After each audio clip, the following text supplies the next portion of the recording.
இதுதான் ப்ளவுஸு, இது புடவை. இந்த நம்ம கட் பண்ணிக்கிறோம் அந்த கத்திரிக்கோல் வச்சு.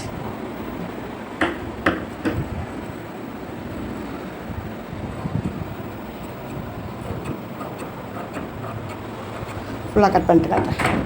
இப்போ நம்ம ஒரு 3 புடவை வச்சுருக்கோம். அந்த 3 புடவையும் நம்ம ஓரம் அடிக்கிறது எப்படி அடிக்கிறது அப்படின்னு தான் நான் உங்கள்கிட்ட சொல்ல போகிறேன்.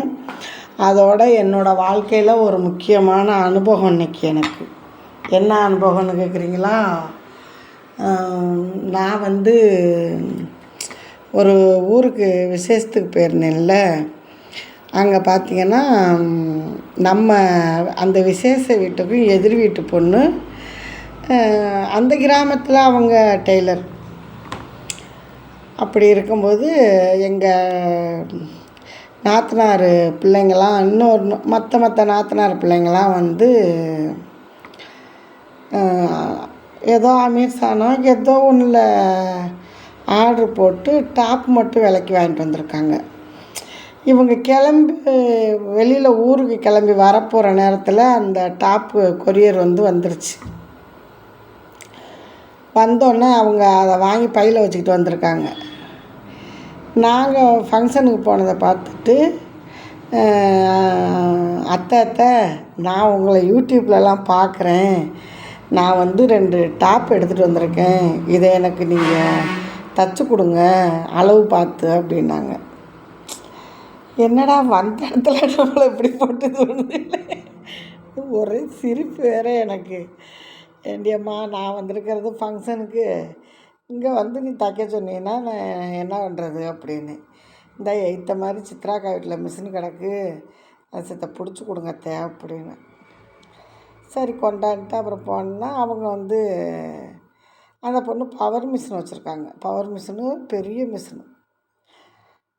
சரின்ட்டு சரி கொடுமா தச்சு தரேன்னு அந்த டாப்பை தச்சு போட்டதுக்கப்புறம், அத்தைனா இப்படி தான் இருக்கணும், அதுதான் அத்தை அப்படின்னு அந்த பொண்ணு சொல்லுச்சு.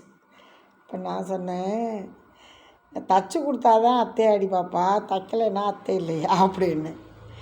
இல்லைத்த, சொன்ன உடனே உடனே தச்சு கொடுத்தீங்களே, ரொம்ப ரொம்ப மகிழ்ச்சியாக இருக்குத்த, அதனால தான் அப்படி சொன்னேன் அப்படின்னா.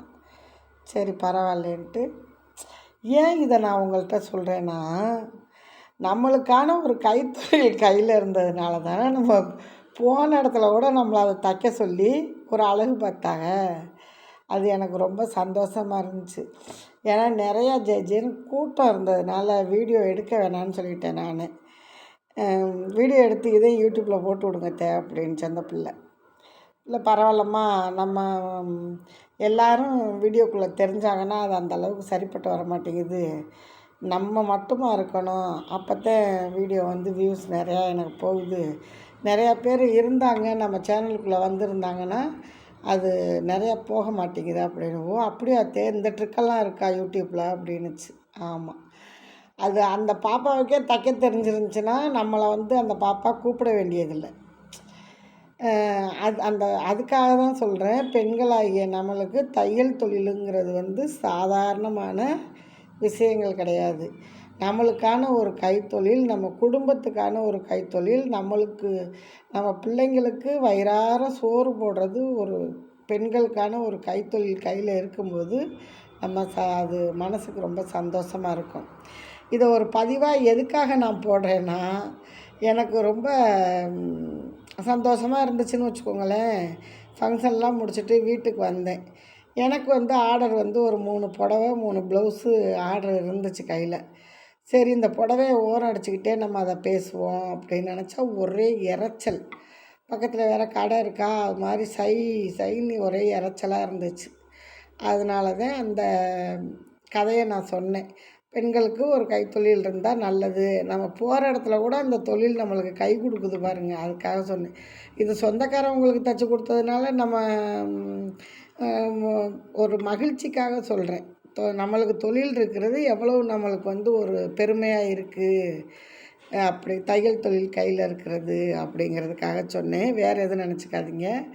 இப்போ நம்ம புடவை ஓரம் ஏற்கனவே 2 புடவை அடித்தாச்சு, அதோடு சேர்த்து இந்த புடவையும் நான் ஓரம் அடிக்கிறேன். இந்த புடவை ஒரு பக்கம்தான் ஓரம் அடிக்கணும், அதனால் டப்பி நூல் மட்டும் மேலே இந்த சாண்டில் கலர் உள்பக்கமாக போகிறதுனால தெரிஞ்சால் பரவாயில்லை அப்படின்னு சாண்டில் கலரை இருந்த நூலையே போட்டுக்கிட்டு அந்த வயலட் கலர் நூலை வந்து டப்பிக்கு போட்டுக்கிட்டேன்.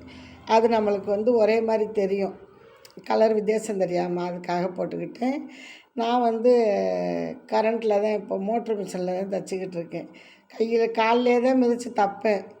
சரி கொஞ்சம் தப்பமே அப்படிங்கிறதுக்காக தைச்சேன். நான் வந்து காலால் மிஷினை பெடல் போட்டு தைக்கிறது தான் ரொம்ப ஆசைப்படுவேன். சரி இது மாட்டிருந்துச்சி, நான் கழட்டிட்டு அதுக்கப்புறம் அந்த இதை எடுத்து மாட்டி அப்புறம் ரோதைக்கிட்ட அதெல்லாம் கட்டு போட்டுட்டு அப்புறமேல் தைக்கணும். சரி இருக்கட்டும் போ, இன்றைக்கி நம்மளும் தைச்சிருவோம் இதுலையேன்ட்டு தைச்சிக்கிட்டு இருக்கேன் பாருங்கள். இதுதாங்க என்னோடய கைத்தொழில். இது எனக்கான ஒரு வேலை. எனக்கு கைத்தொழில்னு எடுத்துக்கிட்டால் இன்னும் 2 3 தொழில் இருக்குது. என்ன தொழில்னு கேட்குறீங்களா? வியாபாரம் இருக்குது. அதுக்கப்புறம் பூ கட்டுவேன். இதெல்லாம் என்னுடைய கைத்தொழில் தான். பூ கட்டுறதெல்லாம் வந்து ரொம்பவே நான் சந்தோஷமாக கட்டுவேன். அதனால தான் இப்போ நான் நேரலை போடும்போது கூட அடிக்கடி பூ கட்டுறது, பூ இருந்துச்சுன்னா எடுத்து வச்சுக்கிட்டு பேசிக்கிட்டே கட்டுவேன். ஏன்னா இந்த பூ கட்டுற தொழிலெலாம் ஒரு 45 வருஷத்துக்கு முன்னாடி எனக்கு வந்து வயிறார சோறு போட்ட ஒரு தொழில். தையல் தொழில் ஆரம்பத்தில் இருந்தேன். கன்சீவாக இருக்கப்போ தைக்கலாம் கூடாது அப்படின்ட்டாங்க. பூவும் கட்டக்கூடாதுன்னு சொன்னாங்க. இருந்தாலும் வயிறுன்னு ஒன்று இருக்கே, சாப்பிட்ணுமே, ஒரு ஜீவனுக்கு 2 ஜீவன் சாப்பிட்ணுமே. அதனால் எதாக இருந்தாலும் கடவுள் மேலே பாரத்தை போட்டு செய்கிறது நேர்மையானதாக இருந்தால் கடவுள் மேலே பாரத்தை போட்டுட்டு அந்த வேலையை நம்ம செய்யலாம். பாருங்கள், இப்போ நான் தைச்சிட்டேன்.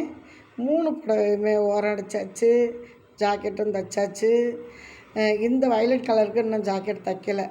நான் ஊருக்கு போய்ட்டு வந்துட்டேன்னா அதனால் தைக்கலை. இப்போ வந்து புடவையெல்லாம் அந்த ஒரு புடவையை மடிச்சிட்டேன்னா மீதம் இருக்க அந்த 2 புடவையும் மடிச்சுக்கிட்டேன். விசுறு நூல்லாம் தெரிஞ்சிச்சுன்னா உடனே நம்ம வந்து கையாட்டி அறுக்கக்கூடாது, பல்ல வச்சு கடிக்கக்கூடாது. கத்திரிக்கோல் எடுத்து வெட்டி விட்டுட்டு நீங்கள் தைச்சி மடித்து பாருங்கள், ரொம்பவே நல்லாயிருக்கும். இது என்னுடைய அனுபவமான எனக்கு கிடைச்ச ஒரு அனுபவத்தை தான் உங்கள்கிட்ட ஷேர் பண்ணியிருக்கேன்.